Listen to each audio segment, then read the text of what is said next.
जितनी भी ये टेक्सटाइल फिनिशेस हैं, है तो बहुत ही सारी, बहुत ही एडवांस लेवल की भी हैं, जिनको हम ऑब्वियसली टच नहीं करेंगे अभी इस लेवल पे, बिकॉज़ उनमें बहुत सारा केमिस्ट्री इन्वॉल्व्ड है, बहुत सारे chemicals, acids, solvents, solutions, methods, ये सब उसमें इन्वॉल्व्ड है। और वो कहीं न कहीं मास्टर्स लेवल का इन्फॉर्मेशन है। बट जो बेसिक ऐसी टेक्सटाइल फिनिशेस हैं, जिनके बारे में हमें एज़ एन एडिशनल इन्फॉर्मेशन पता होना ही चाहिए, और मैं हमेशा बोलता हूँ, whatever we will be doing in future as far as the career and particular field is concerned, वहाँ पे कहीं न कहीं हमें सबसे ज़्यादा डील फैब्रिक्स को ही करना है। मैं कहता हूँ, कल को अगर आप किसी फुटवियर इंडस्ट्री में भी काम कर रहे हैं, किसी एक्सेसरी बेस्ड इंडस्ट्री में भी काम कर रहे हैं, किसी से अपैरल गारमेंट में तो है ही है ऑब्वियसली, होम डेकोर में भी ऑब्वियसली है ही है, इवन इंटीरियर के पॉइंट ऑफ व्यू से भी काम कर रहे हैं, तो basic raw material, basic product which you have to handle maximum is fabric. So that is why our team planned such kind of sessions which will provide you not only the book wala knowledge, also the commercial level ka knowledge. Because honestly, none of us is aware कि कल को हम में से कौन कहाँ काम करने वाला है, कौन बुटीक चलाएगा, कौन डिजाइन स्टूडियो तक उसको अपग्रेड करके लेके जाएगा अपने बुटीक को, कौन इंडस्ट्रीज में काम करेगा और किस लेवल पे किस डिपार्टमेंट में काम करेगा। चाहे no doubt this textile chemical finish या मैकेनिकल फिनिश वाला जो टॉपिक है, सेशन है आज का, it is commercial based, fine. But कहीं ना कहीं अगर आप कल को बुटीक में काम कर रहे हैं या अपना बुटीक रन कर रहे हैं या design studio tomorrow you will start, तो कहीं ना कहीं मैक्सिमम टाइम आपको फैब्रिक्स के पॉइंट ऑफ व्यू से नॉलेज होना ही चाहिए, जो हम सभी हमेशा ही बोलते हैं। But at the same time बहुत बारी आपके पास इस तरीके का भी कोई गारमेंट बनने को आ सकता है, यू नेवर नो, कि जहां पे हमें उस पर्टिकुलर फैब्रिक को, जो कि आपके बायर की, क्लाइंट की रिक्वायरमेंट है, उसको आपको वो गारमेंट डिलीवर करने से पहले you should actually treat that fabric before converting it into a garment with a particular type of a textile finish. वो सेकेंडरी इशू है, जब हम अभी डिस्कस करेंगे क्या वो मैकेनिकल टेक्सटाइल फिनिश होगा या केमिकल होगा, वो बाद की बात है जो हम आज डिस्कस भी करेंगे। बट कई इसमें का ट्रीटमेंट देना बहुत जरूरी है। Before starting I would like to cite an example, बहुत छोटा सा एग्जाम्पल आपके साथ शेयर करूंगा, जिससे आप इसकी अहमियत और इंपॉर्टेंस को समझ पाएंगे इन फिनिशेस की। सीजन चल रहा है, हम मैक्सिमम किस तरीके के गारमेंट्स यूज कर रहे हैं? वुलन्स और एक्रेलिक बेस्ड, और वुलन या एक्रेलिक का ब्लेंड, इजंट इट? बिकॉज वो जो फाइबर है, वो जो फैब्रिक है, उसमें विंटर से हमारी बॉडी को बचाने के लिए जो बेसिक और सबसे ज्यादा क्वालिटी है, प्रॉपर्टी है, कैरेक्टरिस्टिक्स है, वो है वार्मथ की, इजंट इट? फाइन। तो हम क्या कर रहे हैं, या तो वुलन गारमेंट्स यूज कर रहे हैं obviously according to the climatic conditions and season, या फिर एक्रेलिक बेस्ड, या इन दोनों का ब्लेंड, या वूल का किसी और फाइबर के साथ blend, for example poly wool, isn't it? या for example acrylic with cotton का ब्लेंड से बना हुआ fabric. But polyester, sorry, wool, और उसके अलावा सेकंड इज एक्रेलिक, इन दोनों का परसेंटेज तो होगा ही होगा उन गारमेंट्स में जो हम यूज कर रहे हैं। For example the jacket I am wearing is polyester, but कहीं ना कहीं इसमें एक्रेलिक का भी ब्लेंड है साथ में, इजंट इट? तो कहने का मतलब है कि हम अगर एक नॉर्मल स्वेटर की बात करें, जो डेफिनेटली आजकल हम यूज कर रहे हैं, कोई जैकेट की बात करें, सॉक्स की बात करें, ग्लव्स की बात करें, स्टोल की बात करें, मफलर की बात करें, इन सब में being a fabric which is either a wool or an acrylic or a blend of wool, acrylic, it might be a polyester, might be a rayon, whatsoever it is। तो simple और सरल शब्दों में ये कहूंगा कि उसमें बुर आने की टेंडेंसी है। बुर आता है ना वुलन गारमेंट्स में, आता है कि नहीं आता है? लेकिन अगर आपने नोट किया होगा, अगर आपने ज्यादा एक्सपेंसिव ब्रांड से या ज्यादा एक्सपेंसिव वाला स्वेटर या कार्डिगन परचेज किया है, तो उसमें उतना कंपैरेटिवली ज्यादा जल्दी बुर आता नहीं है, या आता ही नहीं है, या ना के बराबर आता है। फाइन। तो कहीं ना कहीं ऐसा दुनिया का कोई भी वूल नहीं है जिसपे मल्टीपल यूजेस और वॉशेस के बाद और मल्टीपल एब्रेशन के बाद बुर ना आए, because it is it's basic tendency. ठीक है। और भुर को हम इंग्लिश में या अपना फैशन टेक्सटाइल इंटीरियर के फील्ड में क्या कहते हैं? पिलिंग, PILLING। पहले भी शायद कभी एक्सप्लेन किया होगा या डिस्कस हुआ होगा किसी न किसी टाइम पे। और उसके अलावा एक और टर्मिनोलॉजी या यूज़ की जाती है भुर के लिए, that is lint, L-I-N-T, lint. Fine. तो I will share the PPT जो मैं आज रन भी कर रहा हूँ, तो वो तो मैं आज सेशन के बाद ही शेयर करूंगा। और फर्दर आप अपने स्टूडेंट से या फैकल्टी से भी शेयर कीजिएगा वो, definitely, because it is completely based on the textile finishes, and जितना भी relevant और required और important information है textile finishes के regarding और point of view से, वो उस पीपीटी में adequate amount में है, sufficient amount में है। फाइन। तो देखो, अगर हम सिर्फ पिलिंग की बात कर रहे हैं कि वुलन्स के ऊपर भूर आने की टेंडेंसी है, पिलिंग या लिंट डेवलप होने की टेंडेंसी है, तो उसको कैसे रिड्यूस किया जा सकता है या कैसे उसको लॉन्ग रन के लिए बिल्कुल ही अवॉइड किया जा सकता है उन फैब्रिक्स में, वुलन फैब्रिक्स में या वुलन ब्लेंड फैब्रिक्स में, ताकि उसमें लिंट या भूर या पिलिंग ना हो सके। तो उसके लिए हमारे पास सिवाय एक एंटी पिलिंग टेक्सटाइल केमिकल फिनिश के अलावा कोई और दूसरा तरीका नहीं है। समझ रहे हैं? तो ये तो एक तरीके की, अपने आप में एक तरीके की केमिकल फिनिश है, which is called anti pilling. Fine. तो ऐसे ही we have more than 70 different textile finishes. Some are mechanical and some are chemical. अब मैं ये बार बार मैकेनिकल और केमिकल टर्म आपके साथ यूज कर रहा हूँ फिनिशेस के साथ, तो इन दोनों को हम कैटेगराइज करेंगे और डिस्कस करेंगे आज के इस सेशन में, ताकि आप समझ पाए मैकेनिकल फिनिशेस क्या है, कैसे दी जाती हैं फैब्रिक्स को, क्यों दी जाती हैं। सिमिलरली केमिकल फिनिशेस ऐसी कौन सी है जो कुछ फैब्रिक्स के लिए सॉर्ट ऑफ कंपल्शन है उनको ट्रीट करना ऐसी केमिकल फिनिशेस के साथ। जैसे मैंने आपको बताया woollens, if you are manufacturing और designing a sweater or a cardigan, or you are working with a industry who actually manufactures sweaters, cardigans, means woolen fabric से वो different products बनाती है। और जब हम wool कहते हैं ना, जैसे मैंने अभी आपके साथ शेयर किया, जब हम wool की बात करते हैं हमारे दिमाग में सबसे पहले स्वेटर कार्डिगन ही आता है। But technically winter wear clothing में एक फॉर्मल ट्राउजर का जो फैब्रिक होता है दैट इज आल्सो वुलन और वुलन ब्लेंड। मानते हैं कि नहीं मानते? रेमंड्स जैसी ऑर्गेनाइजेशन कंपनी भी विंटर वियर के लिए जो अपना सूट कोट पैंट ट्राउजर के लिए फैब्रिक बनाती है, दैट इज आल्सो वुलन और वुलन ब्लेंड। वो स्वेटर कार्डिगन जैसा तो नहीं है, वो नॉर्मल कपड़े फैब्रिक जैसा है ना। तो उसमें भी वो टेंडेंसी होती है। और शायद आप में से जो लोग स्पेशली फॉर्मल वियर ज्यादा यूज करते हैं, विंटर वियर में भी जब वो formal suit coat trouser shirts wear करते हैं, उन्होंने ये चीज एक्सपीरियंस की होगी कि उस फैब्रिक में भी भुर आता है, पिलिंग होती है, लिंट डेवलप होता है। फाइन। बट जब हम बात करते हैं रेमंड या उस कैटेगरी के या उससे अबव कैटेगरी के ब्रांड्स जो इवन वुलन फैब्रिक को, नॉर्मल फैब्रिक को भी मैन्युफैक्चर करते हैं, तो बिफोर सेलिंग दैट फैब्रिक और sending that fabric out from their mill, textile mill जहां पे वो मैन्युफैक्चर हुआ है, दे फर्स्ट इनिशियल स्टेज में after the production of fabric is done, वो क्या करते हैं, वो उसको टेक्सटाइल केमिकल फिनिशिंग यूनिट में बेचते हैं और वहां पे उस वुलन फैब्रिक की एंटी पिलिंग टेक्सटाइल फिनिश दी जाती है पूरे के पूरे फैब्रिक को। चाहे वो 100 मीटर का फैब्रिक का क्लॉथ बीम है, जिसको हम हिंदी में कपड़े का थान कहते हैं, चाहे वो 5,000 मीटर है, चाहे 10,000 मीटर है, 50,000 मीटर है। फाइन। और एक चीज और एडिशनल इंफॉर्मेशन के पॉइंट ऑफ व्यू से रिलेट हो रही है एक्चुअली बात ना, so I thought I should make it very clear and aware this thing also, that जब भी हम फैब्रिक मैन्युफैक्चर करते हैं एक टेक्सटाइल इंडस्ट्री के अंदर या मिल के अंदर, तो वहां पे बल्क में फैब्रिक प्रोड्यूस होता है। आप समझ रहे हैं? एक एक रेमंड जैसी कंपनी भी या कोई भी किसी का भी नाम लो, मैं एकदम से क्लिक रेमंड का किया है मुझे तो मैं बार बार रेमंड रिपीट कर रहा हूँ। आप किसी भी टेक्सटाइल फैब्रिक बेस्ड स्टोर का या ऑर्गेनाइजेशन का नाम कंसिडर कर सकते हैं, जो कि फैब्रिक मैन्युफैक्चर करवाती है डिफरेंट वीविंग इंडस्ट्रीज से या टेक्सटाइल इंडस्ट्री से। वो जब ऑर्डर प्लेस करते हैं ना, तो it is a sort of bulk. कभी ऐसा नहीं होता 100 मीटर कपड़ा हमारे लिए बना लो जी, 200 मीटर कपड़ा बना लो जी। It is in thousands. जो हमने एक बार, याद है आपको, यार्डेज की बात की थी, मुझे नहीं पता आपके सेशन में हुई थी या किसी और सेंटर के सेशन में हुई थी, बट यार्डेज की हमने बात की थी।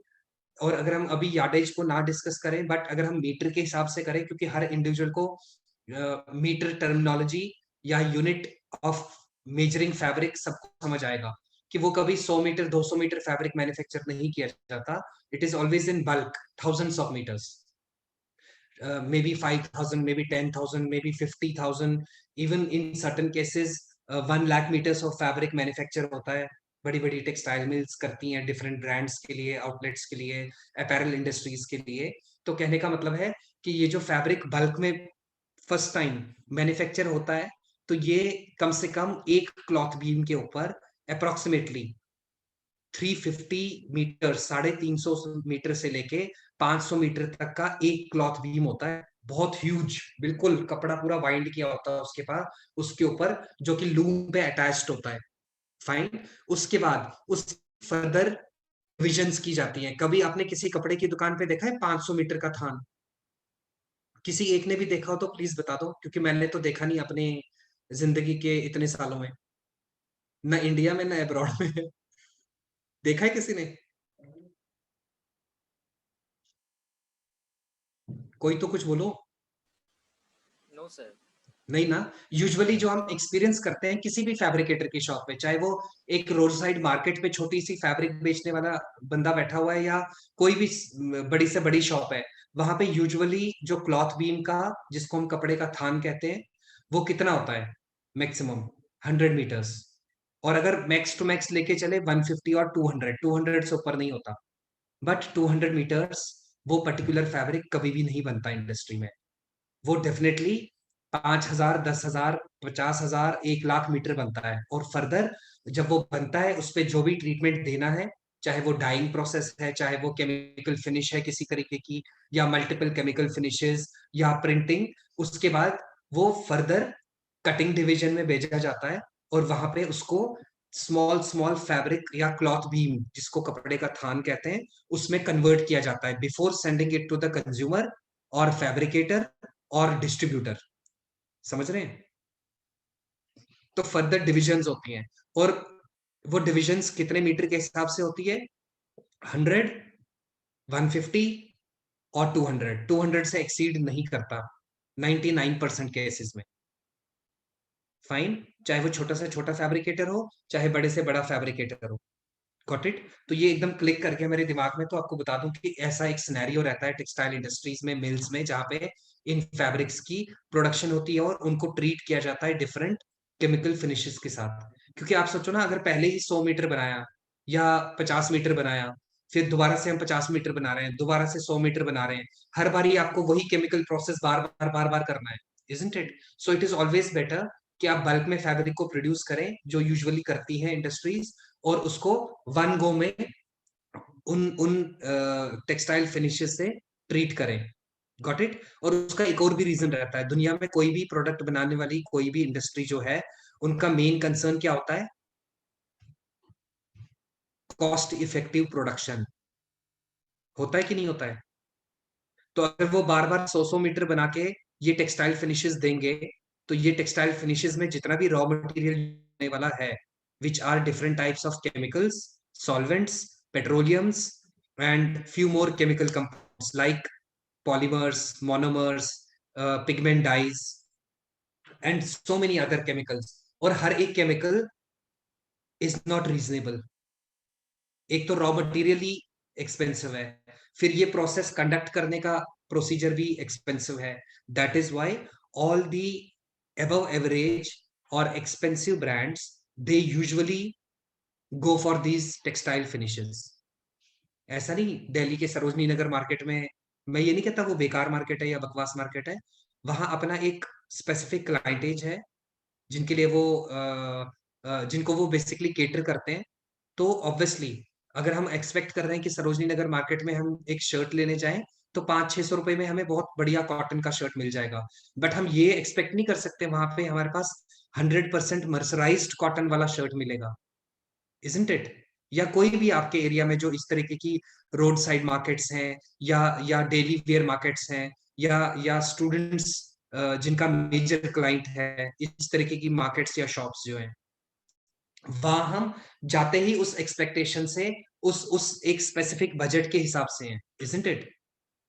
तो obviously those shops, those brands, they will not usually go for these chemical finishings because it adds on the cost to the basic cost of a garment or a fabric. Fine.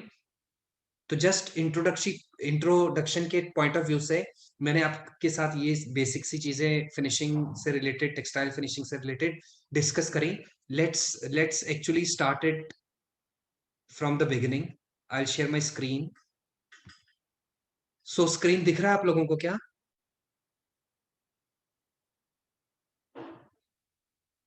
Done, great. I'll maximize it.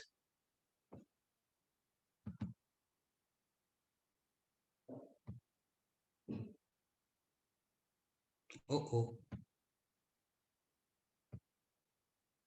Done. ठीक है. तो basically ये शायद पहले भी हमने थोड़ा बहुत इसके बारे में बात करी थी. Again a very common and important terminology. एक टर्मिनोलॉजी यूज होती है इंडस्ट्रीज में, चाहे वो अपैरल है, चाहे वो इंटीरियर बेस्ड है, अपहोल्स्ट्री बेस्ड है, फुटवेयर बेस्ड है, कि जी ग्रे फैब्रिक क्या होता है. GREY, grey fabric. So basically grey fabric क्या है? It is mainly the fabric which is not treated by any type of finish, whether it is a mechanical finish or chemical finish. समझ रहे हैं? ठीक है. और इसका बेस्ट एग्जांपल होता है फैब्रिक विच इज मसलिन. तभी हमें मसलिन बहुत चीपर कॉस्ट पे मिलता है ना. मसलिन का जो फैब्रिक रहता है वो आपको 25 रुपीज पर मीटर के कॉस्ट पे भी मार्केट में अवेलेबल है. नो डाउट उसकी भी क्वालिटी की वेरिएशन है. It goes up to 120 rupees a metre also. But starting जो प्राइस रेंज है दैट इज 25 रुपीज. इधर 20 भी कई जगह अवेलेबल है. वो क्यों? क्योंकि because muslin is a grey fabric. And grey fabric हम क्या कहते हैं? Which is technically unfinished fabric. कि हमने अनफिनिश्ड यार्न्स को लिया, फाइन, उससे वीव करके एक कपड़ा बनाया और उस कपड़े को हम डायरेक्टली यूज में ला रहे हैं. चाहे उससे हम कोई कैरी बैग बना रहे हैं, चाहे हम उससे कोई और गारमेंट बना रहे हैं, चाहे उससे हम कुछ और प्रोडक्ट बना रहे हैं, but it will be definitely considered as unfinished fabric. और अनफिनिश्ड फैब्रिक के लिए टेक्निकल टर्म क्या यूज होती है? Grey fabric. ठीक है, ये आपको याद रखना है. और क्यों हम यहाँ पे ग्रे फैब्रिक से स्टार्ट कर रहे हैं? बिकॉज हम यहाँ पे बात करने वाले हैं टेक्सटाइल फिनिशेस की. तो जिस फैब्रिक के ऊपर किसी भी तरीके की टेक्सटाइल फिनिश ना दी गई हो वो फैब्रिक कहलाएगा अनफिनिश्ड, नॉर्मल इंग्लिश के. और इंटीरियर फैशन और टेक्सटाइल के दुनिया में उसको बोला जाएगा ग्रे फैब्रिक. कल को अगर आप किसी इंडस्ट्री में काम कर रहे हैं, या आप कहीं पढ़ रहे हैं, कहीं लिख रहे हैं, किसी का वीडियो यूट्यूब पे देख रहे हैं, किसी भी चीज के रिलेटेड, स्टिचिंग में कुछ सीखना है, प्रिंटिंग में कुछ सीखना है, कोई कोई एक्चुअल में DIY वीडियो आप देख रहे हैं, डू इट यूरसेल्फ वाला वीडियो, तो उसमें हो सकता है बोलने वाला, समझाने वाला, डेमो देने वाला ग्रे फैब्रिक बोले. तो आपको ऑटोमेटिकली समझना है वो अनफिनिश्ड फैब्रिक की बात कर रहा है, जिसका बेस्ट एग्जांपल मसलिन है. और ऐसा नहीं कि सिर्फ मसलिन ही ग्रे फैब्रिक है, और भी दुनिया में बहुत सारे अनफिनिश्ड फैब्रिक्स हैं जिनको किसी भी टेक्सटाइल फिनिश से ट्रीट नहीं किया जाता. जैसे वो वीव करके बनते हैं, एज इट इज जस्ट एक बेसिक वॉशिंग की जाती है उसमें, इंडस्ट्रियल वॉशिंग.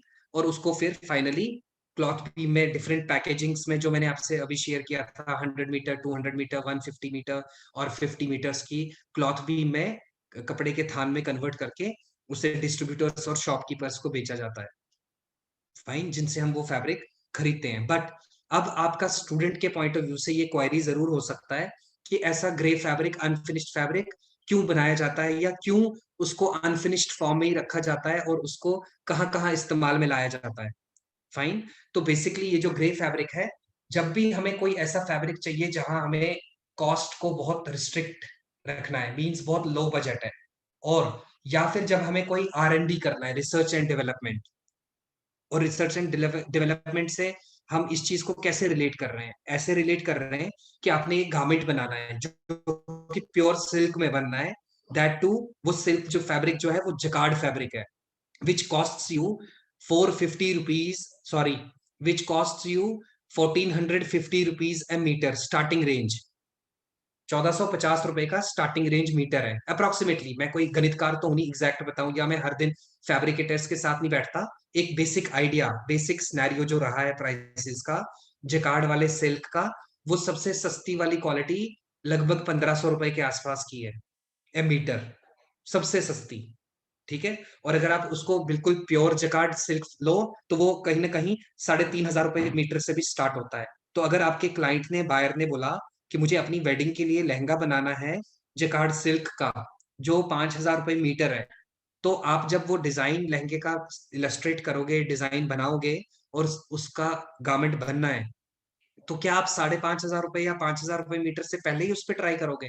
आप एक चीपर फैब्रिक पे उसको ट्राई करोगे ना, जिसको हम मसलिन फिट भी कहते हैं। और बड़ी बड़ी इंडस्ट्रीज, बड़े बड़े अपैरल इंडस्ट्रीज, बड़े बड़े डिजाइनर्स, बहुत सारे इंस्टीट्यूट्स, बहुत सारे गारमेंट कंस्ट्रक्शन के टीचर्स हमेशा स्टूडेंट को भी यही सिखाते हैं, right from basics, right from scratch, right from शुरुआत, कि भैया डायरेक्ट फैब्रिक पे गारमेंट मत बनाओ, उसकी ऑल्ट्रेशंस, उसकी कटिंग, उसका पैटर्न, कहीं ना कहीं कोई गलती होने के चांसेस रहते हैं फिर भी। तो it is always better to utilise और make that garment on a unfinished fabric, because it will cost you 25 रुपए मीटर। तो 25 रुपए मीटर और 5,000 रुपए मीटर ओरिजिनल फैब्रिक में डिफरेंस नहीं है क्या? अगर पैटर्न गलत कटा और आपने स्टिच गारमेंट किया, उसका सिलवेट, उसका कंफर्ट, उसकी लुक, उसका फॉल, उसका ड्रेप, उसका ओवरऑल कैरेक्टरिस्टिक्स सब चेंज हो जाएगा ना, तो फिर वो लॉस कौन बियर करेगा? तो इसीलिए इवन इवन गारमेंट इंडस्ट्रीज में भी बड़ी से बड़ी, जिस मर्जी ब्रांड का नाम लो, जो उनकी मैन्युफैक्चरिंग इंडस्ट्रीज होती है ना, वहां पे पहले बनाया जाता है मसलिन फिट। ये नोट भी कर सकते हैं आप टर्मिनोलॉजी, एडिशनल इंफॉर्मेशन के तौर पे। टीचर्स को तो पता ही होगा डेफिनेटली, बट स्टूडेंट्स के पॉइंट ऑफ व्यू से, स्टूडेंट्स में से भी हो सकता है किसी को पता हो, but obviously it is relating to this topic, that is why I am citing such examples. Sir, fine. I have a question. Sorry. I have a question. हाँ sure, why not. Actually, we can see just muslin fabric. Why we use why we say muslin fit? Why we say, Why we say muslin fit? Is this a query? यही question है क्या, क्यों हम उसको muslin fit बोलते हैं? Sir. इसलिए बोलते हैं क्योंकि क्योंकि जो सबसे पहली और सबसे बेसिक और सिंपल एग्जांपल ग्रे फैब्रिक की है ना, दैट इज मसलिन। और जैसे मैंने अभी थोड़ी देर पहले आपको बोला, जब हम अनफिनिश्ड या ग्रे फैब्रिक्स की बात करते हैं पूरे वर्ल्ड में, it is not only we have muslin option, we have more than 15 different types of gray fabrics, but muslin being the cheapest one, easy to weave, easy to produce and manufacture, और globally it is easily available। हर एक प्रांत में, हर एक देश में, हर एक country में muslin बहुत इजीली मैन्युफैक्चर किया जाता है और चीपर कॉस्ट पे अवेलेबल है, छोटी से छोटी शॉप पे भी, बड़ी से बड़ी शॉप पे भी। फाइन। इसीलिए मसलिन को सबसे ज्यादा इंपॉर्टेंस और सबसे ज्यादा यूटिलाइज किया जाता है हर जगह, industry, college, institute, apparel industries में, फुटवेयर इंडस्ट्रीज में। जब भी एक इनिशियल ट्रायल के तौर पे हमें कोई गारमेंट स्टिच करना है या कोई भी एंड प्रोडक्ट, हम एक चीपेस्ट फैब्रिक ढूंढते हैं। और वो चीपेस्ट फैब्रिक में सबसे आसान, सबसे चीपेस्ट, सबसे इजिली अवेलेबल, राइट कॉस्ट पे कौन सा अवेलेबल है? मसलिन। है तो और भी 15, मैं आपको उनके भी नाम बता सकता हूँ अभी राइट नाउ, बट जरूरी नहीं है कि वो राजस्थान में अवेलेबल हो, जरूरी नहीं है वो हिमाचल में अवेलेबल हो, जरूरी नहीं है वो नॉर्थ इंडिया के कुछ एरियाज में अवेलेबल हो और कुछ में नहीं। बट मसलिन, क्योंकि मसलिन पता किससे बनता है? कोई बता पाएगा प्लीज, मसलिन फैब्रिक कौन से फाइबर से बनता है? आपकी कॉटन सारी से। किसने बोला? रीना। बिल्कुल सही, बिल्कुल सही। जब हम प्योर कॉटन का फैब्रिक बना रहे होते हैं ना गाइस, स्पिनिंग प्रोसेस में कॉटन का रेशा हमने फाइबर लिया, कपास, उसको स्पिनिंग इंडस्ट्री में ट्विस्ट कर करके हम यान बनाते हैं ना। लेकिन ट्विस्टिंग होने से पहले उस रेशे की, कपास की क्या होती है, क्या होती है? क्लीनिंग, 2 बारी, ताकि उस कपास में जो कि फील्ड से हमने कॉटन के प्लांट्स के बड से ऑब्टेन किया है, उसमें लीफ के पार्टिकल्स भी हो सकते हैं, उसमें कॉटन लिंटर्स भी होते हैं, उसमें कॉटन सीड्स भी होते हैं। फाइन। उसमें प्लांट का कोई और छोटा सा पार्टिकल या फाइबर भी हो सकता है, उसमें डस्ट इम्प्योरिटीज भी हो सकती हैं, इजंट इट? हम्म। किसी और की भी आवाज आ रही, प्लीज म्यूट कर लो। तो कहने का मतलब है कि जब हम उस फाइबर को क्लीनिंग प्रोसेस में यूज करते हैं और उसमें से जो अनवांटेड, एक स्पेसिफिक क्वालिटी, 100% प्योर कॉटन की क्वालिटी के हिसाब से जो अनवांटेड फाइबर्स कॉटन के रह जाते हैं, तो ऐसा तो है नहीं हमने 5 लाख फाइबर्स को as per as the quantities concern, मतलब ह्यूज बल्क में जो हमने कॉटन का फाइबर लिया है, 5 लाख तो कहना बहुत कम होगा, जो ह्यूज में बल्क में लिया है, जिसकी स्पिनिंग और क्लीनिंग प्रोसेस हो रही है, अगर सपोज करो 5 लाख ही हम कंसिडर करते हैं, 5 lakh kilo KGs of cotton fibre, जिससे प्योर कॉटन का यार्न बनना है और बाद में फैब्रिक। उस 5 लाख केजीज के कॉटन में से एटलीस्ट 50,000 केजीज रॉ फाइबर भी तो निकलेगा ना कॉटन का, कि नहीं निकलेगा? डेफिनेटली निकलेगा। तो वही रॉ जो हमारे पास 50,000 रॉ कॉटन का फाइबर है, उसी की स्पिनिंग की जाती है और उससे जो यार्न बनता है, उस धागे से हम बनाते हैं मसलिन जैसा फैब्रिक। क्योंकि उसकी कोई प्रोसेसिंग नहीं होती, हमें पता ही है ये रॉ है, ये इम्प्योर है, और हमें ये भी पता है इससे जो धागा बनेगा उससे अल्टीमेटली ग्रे फैब्रिक बनना है, लाइक मसलिन। तभी आप देखो, नॉर्मल कॉटन अगर ब्लीच भी नहीं किया गया, एक और इंफॉर्मेशन वाली चीज यहाँ पे एड ऑन होती है कि अगर आप 100% प्योर कॉटन का भी फैब्रिक बना रहे हो ना, तो it will never be snow white by birth, by default. It will always be creamish in colour. क्यों?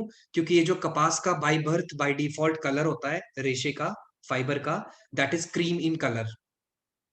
तो उसको स्नो व्हाइट में कन्वर्ट करने के लिए जैसे ही फैब्रिक बन जाता है 100% प्योर कॉटन का, उसको किया जाता है एक और टेक्सटाइल फिनिश, जिसको बोलते हैं ब्लीचिंग। BLEACHING, bleaching. वैसे तो ये वर्ड ज्यादातर सबको पता ही होगा जितने हम जुड़े हैं अभी, क्योंकि अलग अलग तरीके के ब्लीचेस हमारी लाइफ में बहुत इंपॉर्टेंट रोल प्ले करते हैं, isn't it? One bleach is used as a material in cosmetics also, isn't it? Bleaching for the skin. Fine. But this bleach is entirely different. But obviously, if it is also called bleach, it belongs to the same category or family. मगर जो yarns और fabrics के लिए bleach use होता है, that is chlorine based bleach. ठीक है? तो दुनिया में कोई कॉटन या कोई कपड़ा स्नो व्हाइट बाय बर्थ नहीं होता। उसका कलर वही होता है जो उसके रेशे का, फाइबर का कलर होता है। For example, if we talk about a fabric called linen, ठीक है, और ये सारी चीजें हम पढ़े हैं पहले किताबों में भी, अपने इंस्टीट्यूट में भी, और हमारे सेशन में भी, और टीचरों के सेशन में भी। ठीक है? तो जो लिनेन होता है वो बेसिकली एक बास्ट फाइबर से बनता है, जो कि फ्लैक्स के प्लांट से लिया जाता है। बास्ट फाइबर बोलते हैं ना उसको, है ना? उसका भी कलर क्या होता है? इट इज ब्राउन और बेज इन कलर। तो क्या हमने कभी व्हाइट लिनेन की शर्ट नहीं पहनी? क्या हमने कभी white linen, pure snow white linen का ट्राउजर नहीं पहना, या गाउन या ड्रेस नहीं पहना? पहना है ना?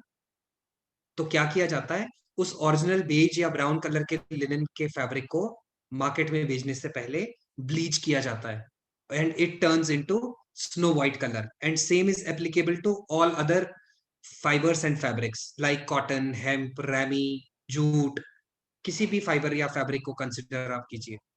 तो जब उसको स्नो व्हाइट बनाना है तो उसकी ब्लीचिंग की जाएगी, और जब उसको किसी दूसरे कलर में डाई करना है तब भी पहले ब्लीचिंग की जाएगी। क्योंकि अब जैसे लिनन फैब्रिक है, मुझे चाहिए ब्लैक कलर का, मैंने सीधा ही डाइंग में डाल दिया, तो जो उसका ओरिजिनल बेज ब्राउन कलर है उसके ऊपर ब्लैक डाई जो है, जिसमें डाई करेंगे हम, क्या वो जेट ब्लैक कलर में कन्वर्ट हो पाएगा?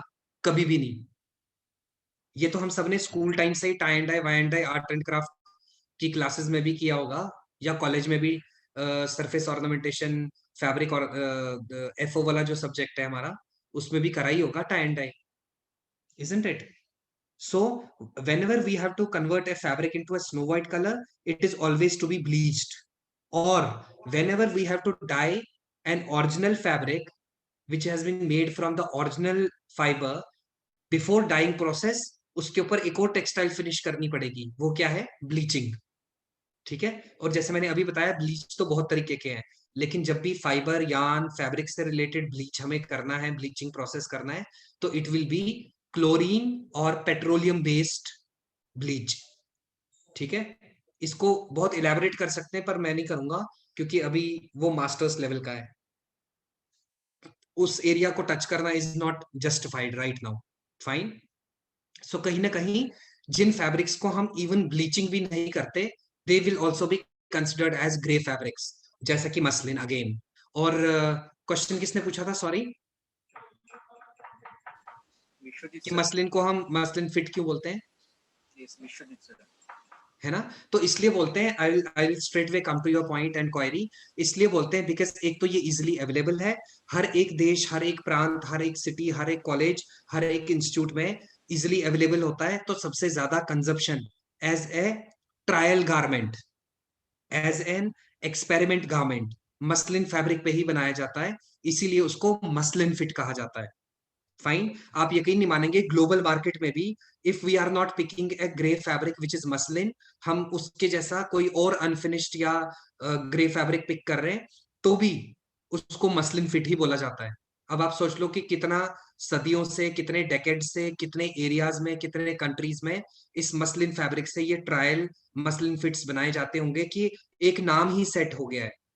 और हर इंडस्ट्री में ऐसा होता ही है, हर ट्रेड में ऐसा होता है। कुछ टर्मिनोलॉजीज, चाहे वो एजुकेशन के हिसाब से, चाहे वो किताबों के हिसाब से उतना एप्लीकेबल ना हो, सेंस ना करते हो, लेकिन वो जनरेशन टू जनरेशन उस पर्टिकुलर ट्रेड में फॉलो होती आई है। Similarly is muslin fit, A terminology which is called muslin fit. But इसके पीछे एक एक हार्ड फैक्ट और एथिक्स भी है, रीजन भी है कि ये बहुत इजिली चीपर कॉस्ट का फैब्रिक है, अनफिनिश्ड फैब्रिक है, ग्रे फैब्रिक है, और ग्लोबल मार्केट में right from industries, colleges, institutes, ये ट्रायल के लिए, ट्रायल गारमेंट के तौर पे यूज किया जाता है। That is why it is called muslin fit. I hope आपका क्वेरी क्लियर हो गया with reason. Got it sir. Done. Okay sir, done. आपका सॉरी टू से आपकी एक तो वॉइस ब्रेक हो रही है, और सेकंड बहुत ज्यादा लो आ रहा है वॉइस, सुन ही नहीं पा रहा मैं। दोबारा बोलेंगे please? Yes sir, got it. Done. Thank you. ठीक है, तो बाकियों को भी जब जब क्वेरी होगा, वैसे तो हम लास्ट में डिस्कस करते हैं सारा क्वेरी वाला सेशन। तो एनीवेज, तो ग्रे फैब्रिक जो है बेसिकली कोई भी अनफिनिश्ड फैब्रिक जिसमें ब्लीचिंग से लेके एनी अदर कोई भी मैकेनिकल या केमिकल फिनिश ना दिया गया हो, that will be considered as a unfinished और ग्रे फैब्रिक। ठीक है, बट हाँ, वॉशिंग तक हम कंसिडर कर सकते हैं ग्रे फैब्रिक्स में। बहुत केसेस में तो वॉशिंग भी नहीं होती, जैसे ही लूम पे कपड़ा बना, सीधा क्लॉथ बीम पे वाइंड हुआ, 100-200 मीटर के कपड़े के थान बने और मार्केट में बेच दिया, क्योंकि हमें पता ही है कि इसको तो हमने 15 रुपए, 18 रुपए, 20 रुपए मीटर के हिसाब से बेचना है। तो हम उसमें वॉशिंग का एक्सपेंस भी एड ऑन क्यों करें, जो कि उसकी कॉस्ट को रेज करेगा और उसकी डिमांड और सेलिंग को इफेक्ट करेगा। Got it? But still practicality के हिसाब से हम एक बेसिक इंडस्ट्रियल वॉश स्टिल कई टेक्सटाइल ग्रे फैब्रिक्स में इंक्लूड कर सकते हैं, बट बेसिक वॉशिंग के अलावा कुछ भी नहीं, नॉट इवन स्टार्चिंग। स्टार्चिंग समझते हैं ना, याद है आपको स्टार्चिंग? बहुत सारे फैब्रिक्स को स्टार्चिंग किया जाता है ना।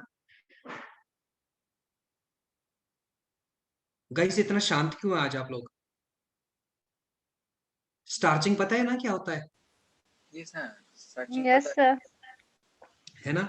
तो जब हम स्टार्चिंग जैसे प्रोसेसेस को भी स्किप कर देते हैं कई फैब्रिक्स के लिए, तो वो फैब्रिक्स भी अनफिनिश्ड या ग्रे फैब्रिक्स कहलाएंगे। और यूजुअली ये कैसे होते हैं? डल लुकिंग होते हैं, इनका ब्राइट कलर्स नहीं होगा, कलर वेरिएशन नहीं होगा, जो ओरिजिनल कलर होगा इसके फाइबर का, यान का, उसी कलर्स में अवेलेबल होंगे। और यूजुअली कौन से होते हैं? Off white, pale yellow, brown और black. Fine. Second, they might be stained, उनमें कोई ना कोई बनते हुए मशीन का दाग, ग्रीस, डीजल, जो मर्जी मशीन में ऑयल डल रहा है, इवन इवन जो ऑपरेटर उसको वीव करके बना रहा है उसके हाथ गंदे हैं, उसके प्रिंट लग गए डस्ट के या ऑयल के, ग्रीस के, व्हाटसएवर it is.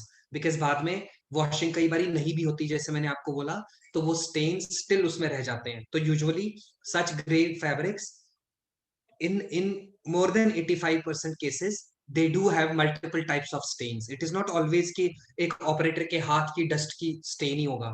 It can be a stain which has been obtained due to the oil of a machine or a part of a machine or whatsoever reason it is, packaging करते हुए, ठीक है? And relatively they are very very very cheap and lesser in cost as compared to finished fabrics. Fine. इनका जो feel और texture usually रहता है grey fabrics का, that is rough, fine. They might have uneven width and length, especially uneven width हो सकती है, fine, ठीक है। और यूजुअली जब हम टेक्सचर की बात करते हैं तो कोर्स या रफ टेक्सचर रहता है और कलर की कोई वेरिएशंस या ऑप्शंस नहीं रहती, और स्पेसिफिक एरिया में ही स्पेसिफिक यूटिलिटी के पॉइंट ऑफ व्यू से ही इन ग्रे फैब्रिक्स को यूज में लाया जाता है। और वो क्या क्या यूटिलिटीज हैं, क्या क्या एरियाज हैं जहां पे ग्रे फैब्रिक को यूज में लाया जाता है, सबसे पहले हमने डिस्कस कर ही लिया। For R&D, research and development, for muslin fits, उसके अलावा फॉर कैरी बैग्स, उसके अलावा it is used as a sheeting material और कवरिंग मटेरियल। गोडाउन्स होते हैं ना बड़े बड़े, वहां पे मसलिन से बड़े बड़े शीट्स मसलिन फैब्रिक के डस्ट से बचाने के लिए उन गोडाउन्स में जहां पे भी जो कोई भी रॉ मटेरियल हो सकता है, कार्टन बॉक्सेस हो सकते हैं, उनको कवर करने के लिए। इवन अगर आप पोर्ट्स पे देखो, एयरपोर्ट्स पे देखो, बड़े बड़े गोडाउन्स होते हैं लॉजिस्टिक डिपार्टमेंट के अंडर जो आते हैं, वहां पे इस तरीके से ग्रे फैब्रिक्स को यूटिलाइज में लाया जाता है as a sheeting and covering material, fine.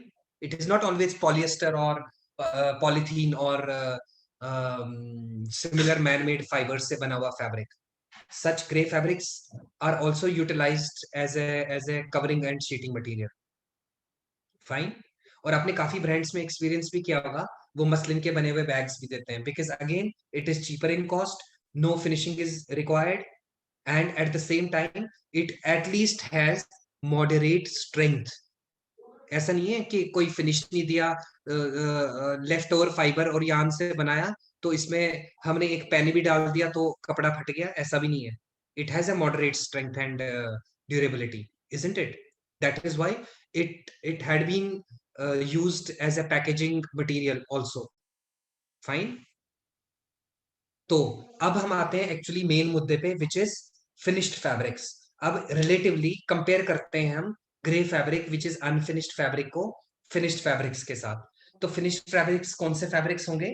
Which will definitely be treated with any kind of textile finish. It can be a mechanical finish, it can be a chemical finish. और दोनों क्या है मैं बार बार बता रहा हूं, अभी हम उस पॉइंट पे आने वाले हैं।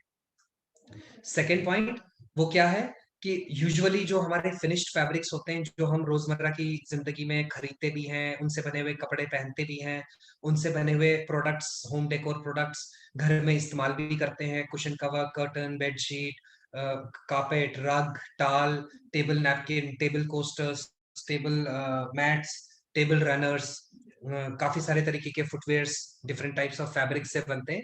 तो वो कहीं ना कहीं फिनिश्ड फैब्रिक से बनते हैं, है ना। काफी सारी accessories, even even packaging material expensive brands के। अगर आपने एक बहुत एक्सपेंसिव ब्रांड का रिस्ट वॉच लिया है तो उसका जो बॉक्स होगा उसमें भी जो कवरिंग या इंसुलेशन की होगी वो सिल्क जैसे, लिनन जैसे, सैटिन जैसे फैब्रिक से की होगी, फाइन।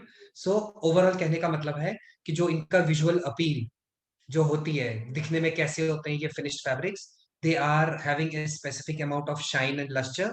वो अट्रैक्टिव होते हैं, different colours, different shades, different tints में, डिफरेंट प्रिंट्स में, डिफरेंट एम्ब्रॉयडरीज के साथ अवेलेबल होते हैं। Usually as compare to unfinished and grey fabrics, वो यूजुअली रिंकल फ्री होंगे। उनका dimension, shape, size, as far as the width is concern, as far as the length is concern, बिल्कुल accurate, crisp और एकदम perfect होगा, fine. And even they are without any kind of stains, especially when they are packed and sent to different distributors, fabricators and consumers, ठीक है। उसके बाद इस finished fabric से रिलेटेड एक और इंपॉर्टेंट चीज कि इन फिनिश्ड फैब्रिक्स की ही ग्लोबल मार्केट में बहुत ज्यादा यूटिलिटी, बहुत ज्यादा डिमांड है। क्यों? क्योंकि इनसे अलग अलग products, right from apparels, apparel में भी बहुत सारी वेरिएशन है ना, kids wear, formal wear, occasion based wear, daily routine wear, day to day wear, ethnic wear, पता नहीं क्या क्या where, isn't it?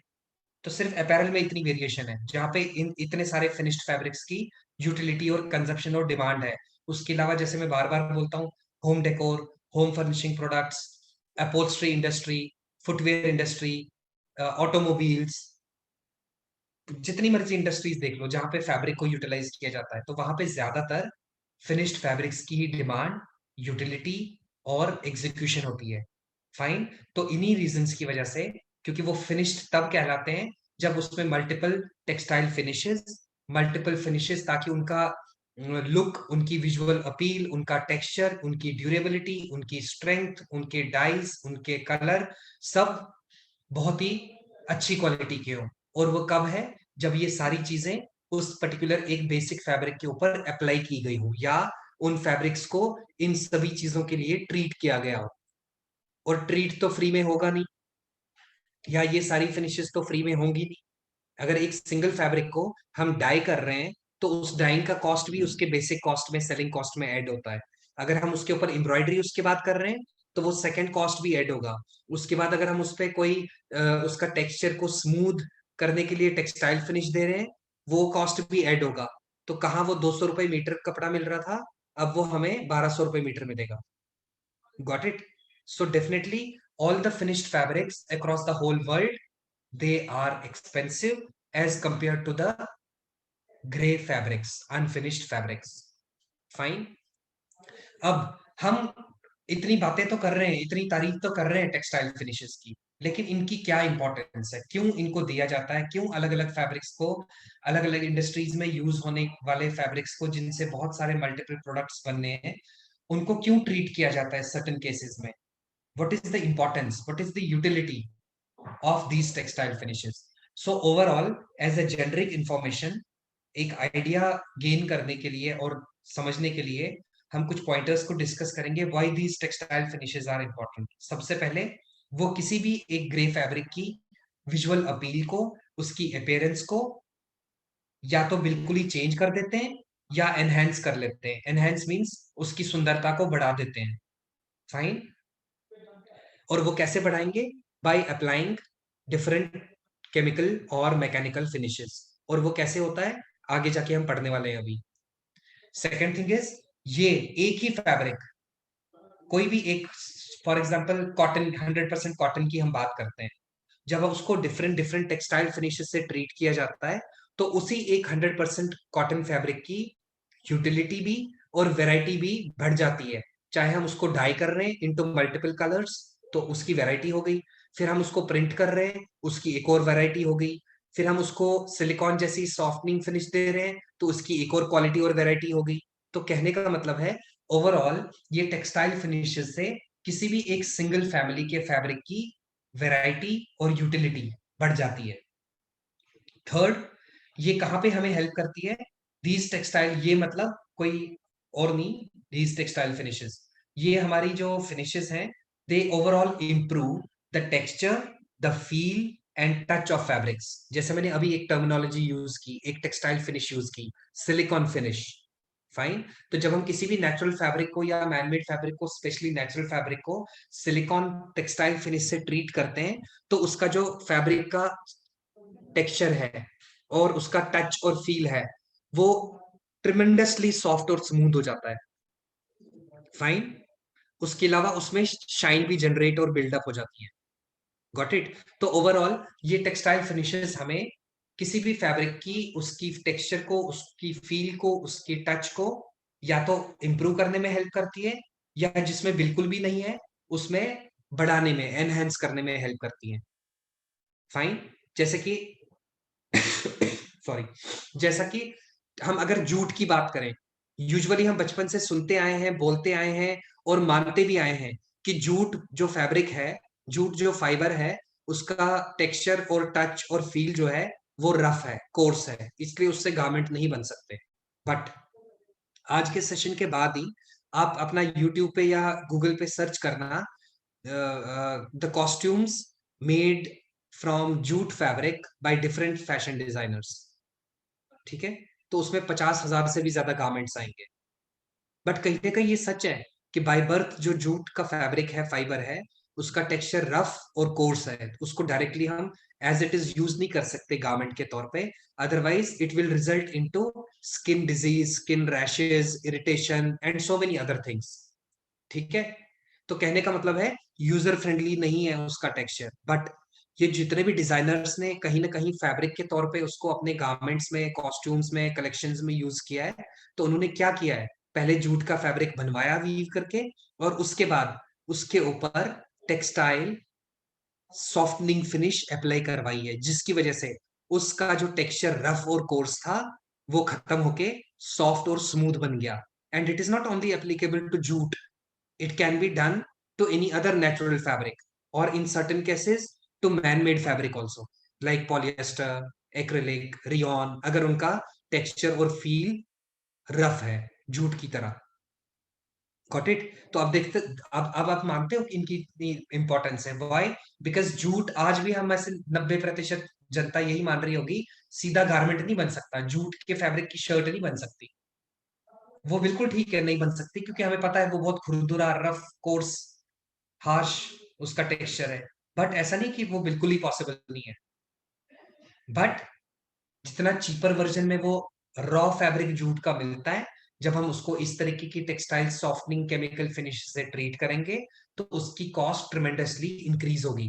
But at least हमारे पास ये ऑप्शन तो ऑब्टेन और डिराइव और डेवलप हुई ना, कि हम उस जूट को as a natural organic fabric के तौर पे यूटिलाइज कर सकते हैं in clothing and apparels. Fine. So overall, these textile finishes help in increasing the feel, touch, and texture of different fabrics. उसके अलावा these textile finishes make fabric more usable, जो मैंने पहले भी आपके साथ शेयर किया, यूटिलिटी इंक्रीज करते हैं। उसके अलावा बहुत सारे ऐसे फैब्रिक्स होते हैं जिनका फाइबर थोड़ा स्टिफ होता है, जिसकी वजह से जब यार्न बनेगा उसमें भी वो स्टिफनेस कहीं ना कहीं कुछ ना कुछ परसेंटेज की रहेगी। और जब फैब्रिक बनेगा तो ऑब्वियसली उसमें स्टिफनेस रहेगी, तो क्या होगा, वो ड्रेप और फॉल अच्छा नहीं करेगा। लेकिन अगर किसी बायर और क्लाइंट ने बोला मुझे यही पर्टिकुलर फैब्रिक यूज करना है, लेकिन जो मेरा सिलवेट है, जो मेरा गारमेंट है, वो कहीं ना कहीं ड्रेपिंग से इंस्पायर्ड या डिराइव्ड है, तो आप उस केस में क्या करोगे? आप बोलोगे नहीं जी ये बन नहीं सकता इस फैब्रिक में। फिर वो समझ जाएगा, स्पेशली अगर वो इंटरनेशनल बायर है तो हमने क्या ही ज्ञान समझा है और सीखा है। तो in that case you need to treat that fabric with a specific textile finish which actually helps in improving the drapability quality of either a medium weight fabric, either a heavy weight fabric, and especially lightweight fabric. Fine. तो कहीं ना कहीं ड्रेपेबिलिटी वाले area में भी ये textile finishes help करती हैं उसको इम्प्रूव या एनहेंस करने में। और लास्ट का पॉइंट, ये जितनी भी टेक्सटाइल फिनिशेस हैं ये एक्चुअली किसी भी फैब्रिक को किसी भी एरिया में यूज करने के लायक बनाती हैं, which means they make fabric suitable for any और स्पेसिफिक एंड यूज। समझ रहे हैं?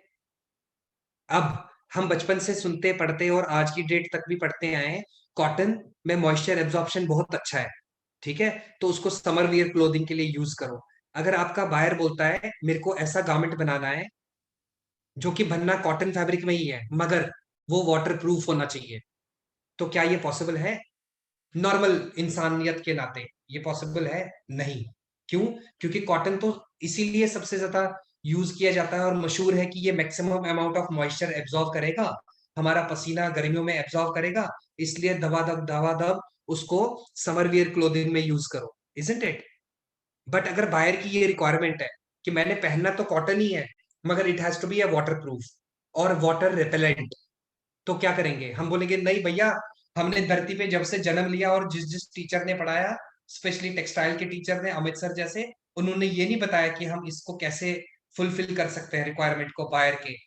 तो sir sorry, you approach any other design house और बुटीक और पर्सन, तो गलत बात है ना। तो उस केस में क्या किया जाएगा? There is a textile finish, अभी मैं रैंडमली फिनिशेस के नाम ले रहा हूं जो कि रिलेट कर रहे हैं हमारे करंट टॉपिक को, बाद में हम ग्रेजुअली साइमल्टेनियसली, चाहे हमारा अगला सेशन भी, अगर क्या हमारा अगला सेशन भी, आज के सेशन में ज्ञान पूरा नहीं होने वाला टेक्सटाइल फिनिशेस का, 2 सेशन लगेंगे ही लगेंगे, क्योंकि फॉर्मेलिटी नहीं करनी ना, अच्छे से समझ आना चाहिए। फाइन। सो बेसिकली कहने का मतलब है इन दैट केस उस कॉटन के फैब्रिक को आपने एक टेक्सटाइल केमिकल फिनिश से ट्रीट कराना है, जिसको बोला जाता है वाटर रेपेलेंट केमिकल फिनिश, जो उस फैब्रिक में क्या डेवलप करेगा एक प्रॉपर्टी को, टेंडेंसी को, कि वो वाटर को या किसी भी तरीके के लिक्विड को रिपेल करेगा। रिपेल समझते हैं ना नॉर्मल इंग्लिश में, REPELL, गूगल कर लेना जिनको नहीं पता। Sir, what did you say? Water repel? Water repellency, REPELLENCY, repellency. Water repellence. Okay, sir. It is a chemical textile finish, not mechanical. Without using certain types of chemicals in a proper machine in a specific ratio and method, this finish cannot take place. तो ये mechanical नहीं है, इसमें chemicals का use होगा। Fine. Okay, sir. And you know what is the best thing, अब ये जब केमिकल से हम प्योर कॉटन को ये फिनिश देंगे ना, तो कहीं ना कहीं ये उस कॉटन के फैब्रिक की जो ऊपर की परत है ना, सरफेस, उसके ऊपर बहुत ही पतली लैमिनेशन सी कर देता है।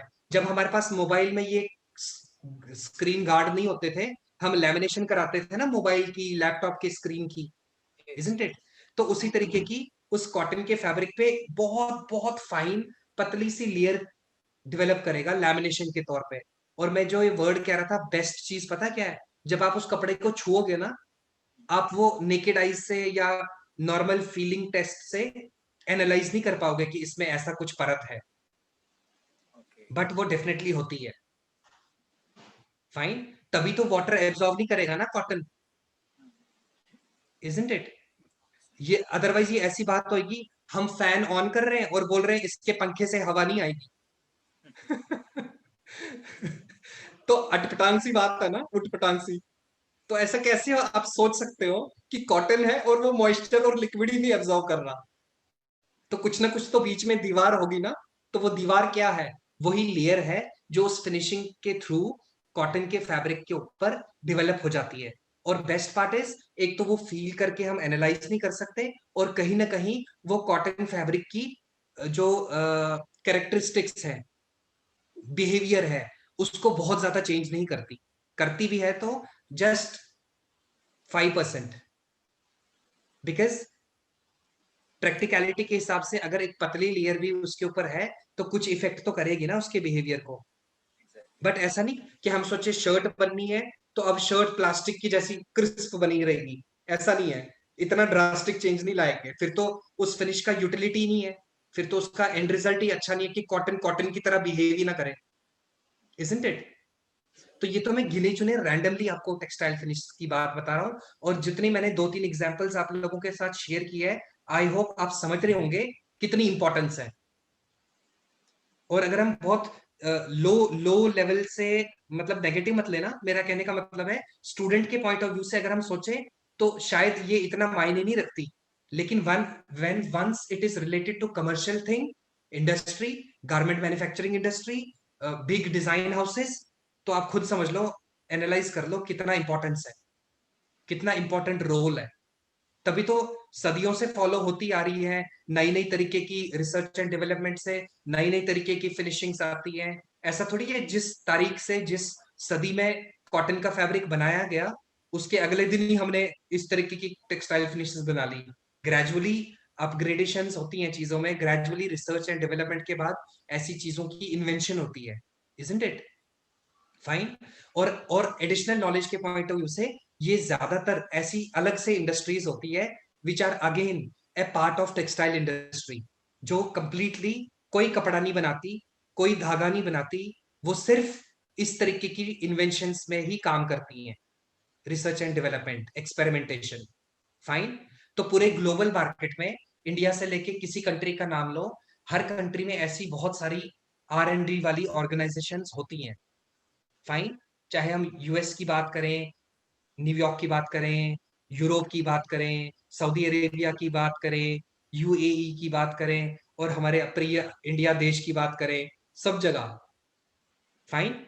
और क्यों मैं इस चीज को आपके साथ शेयर कर रहा हूं? क्योंकि उन्हीं जैसी ऑर्गेनाइजेशंस में से एक ऑर्गेनाइजेशन अपने आप में बहुत फेमस, बहुत इंपॉर्टेंट, बहुत रेप्यूटेड है। मींस अगर उन्होंने बोला हमने ये नई इन्वेंशन कर ली, चाहे वो डाइंग प्रोसेस से है, चाहे केमिकल फिनिशिंग से है, चाहे नया फाइबर है, आंख बंद करके पूरी दुनिया का fashion field, textile field, interior field, जड़ा मर्जी फील्ड, सिवाय खेत वाला फील्ड को छोड़ के।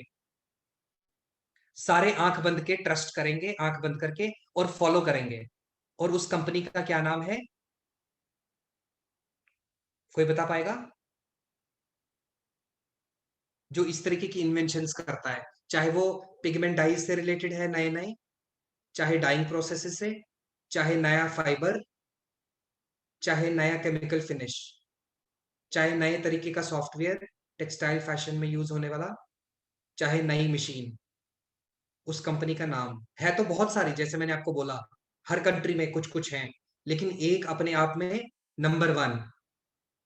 चलो एक और, कौन बनेगा करोड़पति में ऑप्शंस देते हैं ना। Similarly I will give you options. तो it is basically New York based company. बार बार कह रहा हूं, हर देश में होती है ऐसी, लेकिन उसका अपने आप में इतना वैल्यू, इतना कस्टमर सेटिस्फेक्शन, इतना ट्रस्ट सदियों से। और कहीं ना कहीं एक और रीजन है कि उन्होंने maximum types of new fibres, maximum types of new chemical finishes, maximum types of new chemical pigments develop किए हैं comparative to other similar companies. That is कोई बताओ प्लीज अगर आइडिया है।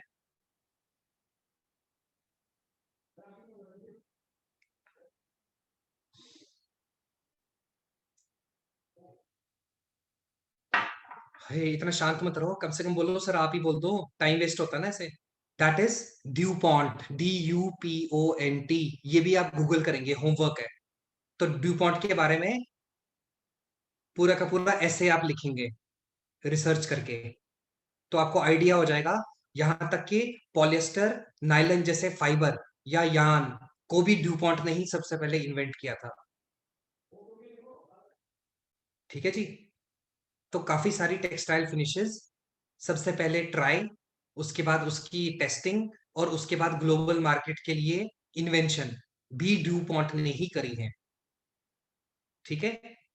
तो ये आपका होमवर्क है। मैं सबका एक एक करके, टीचर से लेके स्टूडेंट का, वो ऐसे चेक करूंगा अगले सेशन में।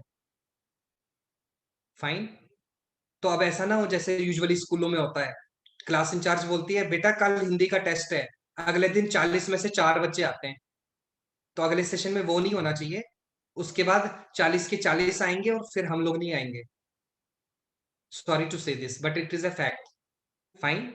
सो बेसिकली ओवरऑल बहुत सारे एरियाज में ये टेक्सटाइल फिनिशेस, और सबसे बड़ी पते की बात है, ये सिर्फ अपैरल, क्लोथिंग और गारमेंट से सीमित नहीं है। इंटीरियर की दुनिया में भी कितने फैब्रिक्स यूज होते हैं, जैसे हमने अभी डिस्कस किया था, home furnishing products, home decor products, सबसे ज्यादा अपहोल्स्ट्री फैब्रिक, उनपे भी बहुत सारी तरीके की टेक्सटाइल केमिकल फिनिशेस से ट्रीट किया जाता है उनको, ताकि उनमें जो कमी पेशी वाली प्रॉपर्टीज, कैरेक्टरिस्टिक्स है, उनको या तो एनहेंस, बढ़ाया जा सके, या उनमें डेवलप की जा सके according to the utility of that end product as a fabric. Got it?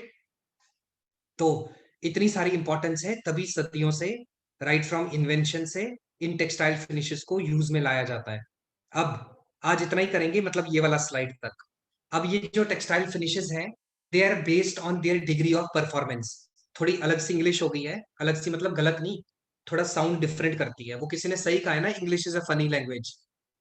तो उसी के माध्यम से यहाँ पे ये समझाया जा रहा है कि ये जो टेक्सटाइल फिनिशेस है, चाहे मैकेनिकल है चाहे केमिकल है, उनको किस तरीके से डिवाइड किया जाता है, कि कौन सी कितनी अच्छी, कौन सी किससे बेटर। समझ रहे हैं कैसे कैटेगराइजेशन की जाती है? अब मैंने पहले ही यहाँ पे या स्लाइड में मैंने ये क्यों नहीं लिखा different types of textile finishes, या ये क्यों नहीं लिखा कैटेगरीज ऑफ टेक्सटाइल फिनिशेस? ठीक है। और अगर यहाँ पे terminology categories of textile finishes लिखा है, साथ में ये भी जरूर मेंशन किया है based on their degree of performance. मतलब ये directly type of textile finish नहीं है कि एक मैकेनिकल एक केमिकल। नो, यहाँ पे हम बात कर रहे हैं कि कौन सी फिनिश का ओवरऑल परफॉर्मेंस कैसा होगा, उसके बेसिस पे किन कैटेगरीज में इन फिनिशेस को डिवाइड किया जाता है। तो ओवरऑल पूरे वर्ल्ड में ये जो 75, 100, 200, भगवान जाने कितनी है, हर दिन नई नई तरीके की फिनिशेस आती हैं। और वो तारीफे काबिल तारीफ करने लायक जो ऑर्गेनाइजेशन है, वो सभी ऑर्गेनाइजेशंस हैं, जिनमें से एक ड्यूपॉन्ट है, जो इसका नाम हमने अभी लिया है, तो वो डेली रूटीन में नई नई इन्वेंशंस करती रहती हैं for global market, for the field of fashion, interior and textile.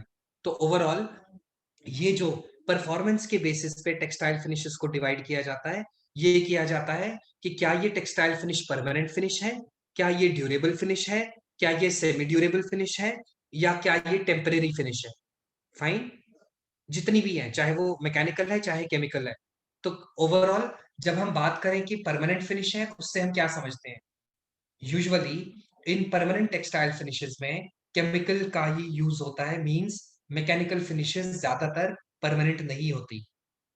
जो भी finishes permanent chemical finish textile finish कहलाएंगी, उनमें they will be chemical finishes. और सबसे ज्यादा इंपॉर्टेंट चीज याद रखने वाली, उन सभी फिनिशेस को परमानेंट टेक्सटाइल फिनिशेस की श्रेणी में डाला जाता है, कैटेगरी में डाला जाता है, जिनका इफेक्ट उस फैब्रिक पे या गारमेंट में उसके लाइफ टाइम तक रहता है। Life time does not mean कि 500 साल। लाइफ टाइम मीन्स कि वो गारमेंट यूजुअली कितने दिनों तक, कितने महीनों तक, कितने सालों तक एक कंज्यूमर यूज करेगा, तब तक उसका इफेक्ट, उस केमिकल फिनिश का इफेक्ट उस तरीके की गारमेंट में रहेगा। No doubt with multiple washes, with multiple time duration, वो धीरे धीरे फेड आउट होगा, लेकिन इतना जल्दी नहीं, बहुत बहुत देर बाद, बहुत देर बाद, बहुत टाइम बाद। तो इस तरीके की फिनिशेस जिनका इफेक्ट एक फैब्रिक के, एक गारमेंट के लाइफ टाइम तक रहता है, मींस जब तक एक कंज्यूमर उसको यूज करेगा, ऐसी फिनिशेस को बोला जाता है परमानेंट फिनिश। और कहीं ना कहीं नॉर्मल इंग्लिश के हिसाब से परमानेंट वर्ड ही हमें ये चीज दर्शाता है, समझाता है कि भाई इस तरीके की फिनिश सदियों तक रहनी है जब तक हम उस गारमेंट को यूज करेंगे, isn't it? Second, durable finishes. Durable finishes कौन सी फिनिशेस हैं? वो फिनिशेस जो यूजुअली उस गारमेंट में ज्यादा देर तक तो रहेगी, लेकिन जितना जितना हम उसको वॉश करेंगे, जितना ज्यादा हम ज्यादा टाइम तक उसको, ज्यादा टाइम डज नॉट मीन सुबह से शाम तक, ज्यादा टाइम मीन्स कितने महीनों, कितने सालों तक हम उसको यूज करेंगे, वो धीरे धीरे फेड आउट होना शुरू हो जाता है, उसका इम्पैक्ट, उस फिनिश का इफेक्ट। तो यूजुअली कहा जाता है ड्यूरेबल फिनिशेस जो एक गारमेंट में रहती हैं, वो यूजुअली रहती हैं 65 टू 80 वॉशेस या 75 वॉशेस। फाइन, उस तरीके की फिनिशेस को कहा जाता है ड्यूरेबल फिनिशेस। और जब हम बात करते हैं सेमी ड्यूरेबल फिनिशेस, वो यूजुअली तब तक गारमेंट में रहती हैं जब तक कि अप्रोक्सीमेटली नंबर के हिसाब से अगर हमें इंक्लूड करना है, तो semi durable finishes will sustain with the fabric और ए गारमेंट टिल 30 वॉशेस और 30 ड्राई क्लीन्स। उसके बाद वो फेड आउट होना शुरू हो जाती है बहुत जल्दी जल्दी। That will B semi durable finishes. और टेम्परेरी फिनिशेस, वो फिनिशेस जो ज्यादा से ज्यादा एक या दो वॉशिंग में निकल जाए या ड्राई क्लीनिंग में निकल जाए, उसका इफेक्ट, उसका इंपैक्ट गारमेंट में से एक, दो या दो से ज्यादा बारी में खत्म, टोटली खत्म। समझ रहे हैं? बाकी केसेस में, ड्यूरेबल और परमानेंट के केसेस में, अगर वो 80 या 75 या 90 वॉशेस के बाद खत्म होना शुरू हो जाता है उसका इफेक्ट और इम्पैक्ट, तो वो एकदम से खत्म नहीं होता, धीरे धीरे, gradually. Whereas in temporary finishes, दो वॉशेस की टोटल वाइप आउट। और इसका टेम्परेरी फिनिश का बेस्ट एग्जांपल बताऊं क्या है? बताऊं कि नहीं? बोलिए sir. Starching, the best example, simple and best. Starching भी टेक्सटाइल फिनिश है, लेकिन हम कहते हैं ना, यार ये साड़ी अब मरी मरी सी हो गई, अब इसको चरख करवाना है। चरख इज व्हाट? स्टार्चिंग, ताकि वो फिर से क्रिस्प और लाइवली लगे। Got it?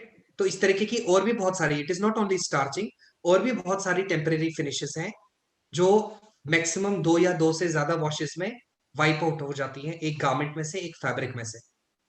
फाइन, आज हमने ये कैटेगराइजेशन ऑफ टेक्सटाइल फिनिशेस की on the basis of their performance. ये आपको याद रखना है कि कुछ फिनिशेस परमानेंट टेक्सटाइल फिनिशेस कहलाती हैं, कुछ ड्यूरेबल, कुछ सेमी ड्यूरेबल और कुछ टेम्परेरी। फाइन, बट इसके अलावा आज का सेशन अपने एंड से खत्म करने से पहले एक छोटी सी बड़ी इंपॉर्टेंट चीज कि ये जितनी भी फिनिशेस हैं जो भी हम ट्रीट कर रहे हैं अलग अलग फैब्रिक्स को टेक्सटाइल इंडस्ट्रीज में, ये मैक्सिमम टाइम्स 3 स्टेजेस में दी जाती हैं, सबसे कम रेशे के फॉर्म में, विच मींस फाइबर स्टेज में ये सबसे कम ट्रीट की जाती हैं या यूज की जाती हैं। सेकंड, कुछ कुछ केसेस में यान के स्टेज में दी जाती हैं, और सबसे ज्यादा फैब्रिक के स्टेज में। तो कभी भी 99% times, once in a blue moon मुझे नहीं पता, शायद होता होगा, बट 99.9 केसेस में अगर हम कह रहे हैं फैब्रिक के फॉर्म में, तो फैब्रिक के फॉर्म में ही दी जाती है, गारमेंट के फॉर्म में कभी नहीं दी जाती 99% टाइम्स। Got it? तो जो भी गारमेंट पे हमें वो प्रॉपर्टी डेवलप करनी है, तो हम गारमेंट बनाने के बाद वो टेक्सटाइल फिनिश उसको कभी नहीं देते। हम पहले फैब्रिक को फिनिश देते हैं, और फिर उसके बाद उसको कटिंग, पैटर्न मेकिंग, स्टिचिंग, जो आपको मेरे से बहुत ज्यादा अच्छा आता है, वो सब चीजें हम बाद में करते हैं। और उसका एक प्रैक्टिकल रीजन है, क्योंकि फाइबर के स्टेज में अगर हमने रेशे के फॉर्म में अगर हमने ये सारी फिनिशेस दी, उसके बाद स्पिनिंग प्रोसेस में कितना ट्विस्टिंग, कितना एब्रेशन होता है फाइबर्स का यान बनने के लिए, तो आधा फेड आउट तो वो फिनिश वही हो जाएगी। उसके बाद धागा बनेगा, धागा चाहे वीविंग प्रोसेस से कपड़ा बन रहा है, चाहे निटिंग प्रोसेस से, उस धागे की कितनी बारी एब्रेशन होगी, कितने सारे पार्ट्स में से वो एब्रेशन भी होगा, फ्रिक्शन भी होगा, डिफरेंट डीलिंग भी होगी, तो रिमेनिंग 40% और चला जाएगा, क्योंकि हमने पहले फाइबर के फॉर्म में फिनिश दिया, 40% वो चला गया धागा बनते बनते, उसका इफेक्ट 40% चला गया यान से कपड़ा बनते बनते, तो रह गया 20%। तो 20% एक बारी पहना, 2 बारी पहना, 2 बारी वॉश हुआ, वाइप आउट, कहानी खत्म। इसीलिए बहुत रेयर केसेस में, जब तक कि अटरमोस्ट इंपॉर्टेंट नहीं है या रिक्वायरमेंट नहीं है, तभी फाइबर के स्टेज में इन फिनिशेस को दिया जाएगा, स्पेशली केमिकल फिनिशेस की मैं बात कर रहा हूँ। ठीक है? उसके अलावा बहुत सारे केसेस में यान के फॉर्म में दिया जाता है, but again they are either semi durable और फ्यू आर ड्यूरेबल फिनिशेस जो कि यान के फॉर्म में दी जाती है। Otherwise, more than 80 to 85% finishes, they are always applied in the form of fabric. अब कईयों का क्वेश्चन हो सकता है, सर फैब्रिक से गारमेंट ही तो बनना है, फिर गारमेंट के फॉर्म में क्यों नहीं दिया जाता? इसलिए क्योंकि गारमेंट को जब आप पैटर्न के हिसाब से अलग अलग टुकड़ों में काटोगे और जब उसको स्टिच करोगे, तो काफी एरियाज ओवरलैप हो जाते हैं, isn't it? तो ओवरऑल उस गारमेंट के फैब्रिक ने जब वो केमिकल्स एब्जॉर्व करके वो प्रॉपर्टी अंदर अपने आप में लानी है, तो जरूरी नहीं है कि कंप्लीट गारमेंट में सभी एरियाज में फैब्रिक के 0.1 सेंटीमीटर से पूरा का पूरा फैब्रिक में वो इक्वली एब्जॉर्व हो केमिकल, ताकि वो प्रॉपर्टी ओवरऑल यूनिफॉर्मली डेवलप हो जाए उस गारमेंट के अंदर। इसीलिए उसको फैब्रिक के फॉर्म में दिया जाता है, बाद में उसको कट करके स्टिच करके गारमेंट के एंड प्रोडक्ट में कन्वर्ट किया जाता है।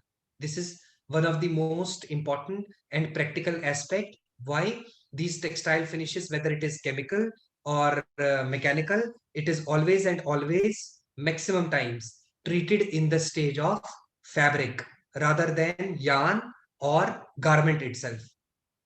जय हिंद। ठीक है, आज के लिए बस, वरना खिचड़ी बन जाएगी दिमाग में। सर जूट फैब्रिक का लॉन्जेविटी बहुत कम है। सॉरी, बोलो, सुना नहीं सच में। लॉन्जेविटी ऑफ जूट फैब्रिक का लॉन्जेविटी बहुत कम है ना? बहुत कम है, yes, lingerie wear, because again उसको बार बार प्रोसेस करना, फाइन, इन केमिकल फिनिशेस के साथ, एक तो एक्सपेंसिव है, इसके 3 रीजन है मेजर। आप बहुत जबरदस्त क्वेरीज यूजुअली पुट करते हो, बाकियों का भी ज्ञान हो जाता है। अब हमने ये जरूर जाना आज कि इस टेक्सटाइल फिनिश से हम जूट जैसे फैब्रिक का टच, फील, टेक्सचर सॉफ्ट कर सकते हैं, लेकिन जो एक बेसिक नेसेसिटी वाली प्रॉपर्टीज, स्पेशली सॉफ्टनेस, टेक्सचर और स्मूथनेस की जब हम बात करते हैं लॉन्ड्री वेयर जैसे एंड प्रोडक्ट में, it is extremely required, even elasticity, softness. ठीक है, तो हम फिनिश देके एक फैब्रिक में सॉफ्टनेस तो डेवलप कर रहे हैं जूट में, जो कि हम गारमेंट को पहनने लायक बना सकें, लेकिन जब हम लॉन्ड्री वेयर की बात करते हैं, it requires extreme amount of softness, smoothness and even flexibility. जबकि जूट फाइबर, जिससे कि जूट का यान बनता है और कपड़ा बनता है, उसमें बाय बर्थ उतनी फ्लेक्सिबिलिटी होती ही नहीं है। Okay. समझ रहे हैं? तो प्रैक्टिकल एस्पेक्ट से बहुत रीजंस है कि जूट को क्यों हमने कभी डायरेक्टली लॉन्ड्री वेयर में यूज होते हुए नहीं देखा है। मैं ये नहीं कहता किसी बहुत दिग्गज या उटपटांग डिजाइनर ने ये ट्राई या एक्सपेरिमेंट नहीं किया होगा, डेफिनेटली किया होगा। फाइन, इवन अवंतकार के पॉइंट ऑफ व्यू से डेफिनेटली किया है, you can check it on Sure. Internet. But commercially, routine में, you will never see it because of these practical aspects. Got it? Okay, sir. Got it. Got it. और देखो, अगर उसको laundry where में, मैं कहता हूं बहुत बहुत बहुत बहुत टेक्सटाइल फिनिश से प्रोसेस करके उसका फील और टेक्सचर सॉफ्ट कर लिया, बट ग्रेजुअली जैसे हमने अभी समझा, ड्यूरेबल, सेमी ड्यूरेबल, परमानेंट, एक टाइम के बाद वो फेड आउट होना शुरू हो जाएगा ना मल्टीपल वॉशेस के साथ। और जितना जितना फेड आउट होना शुरू हो जाएगा, उतना वो रफ होना शुरू हो जाएगा, जूट जैसा fabric, and it will result into skin rashes, other skin problems. So why to use such fabric in that particular area or garment which is not at all feasible? Got it? तो ठीक है, हमने हमें भगवान का वरदान और Dupont का वरदान तो मिल गया इन फिनिशेस के रूप में, लेकिन even then we have to practicality के पॉइंट ऑफ व्यू से उस एस्पेक्ट को एक यूजर ने, एक डिजाइनर ने, एक मर्चेंडाइजर ने कमर्शियली और प्रैक्टिकलिटी के एस्पेक्ट से दिमाग में रखना है। Fine, I hope it is clear. Yes, sir. Clear. किसी और की कोई और क्वेरी?